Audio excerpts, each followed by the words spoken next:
Alors l'histoire du jumeau, je sais pas si tu connais cette histoire sur cette femme qui a épousé la Tour Eiffel. En fait, c'est un peu la source d'inspiration du film. C'est l'histoire de deux femmes, une mère et une fille. La jeune fille qui est assez recluse sur elle-même, qui a du mal à être en contact avec les autres êtres humains. Un soir, alors qu'elle travaille dans un parc d'attractions, elle fait la découverte d'une machine qui fait de la lumière et du bruit, qui devient vivante à ses yeux et elle en tombe amoureuse. Et à ce moment-là, elle en parle à sa mère et évidemment sa mère, elle n'est pas très fan de l'histoire, quoi, du Don Juan.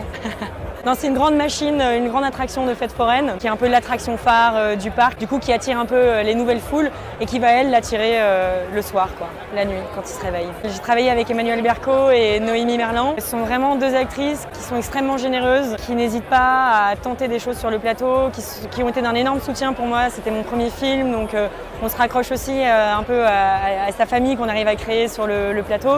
Et c'est vrai qu'Emmanuelle et Noémie, elles sont sans peur.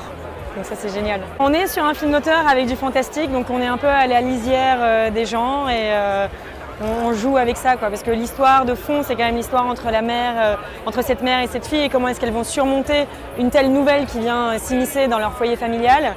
Et puis évidemment tout cet univers nocturne qu'on découvre entre cette jeune fille et cette machine, et tout ce qu'il y a de très sensuel avec ces sortes de ballades nocturnes, symphoniques lumineuses, etc.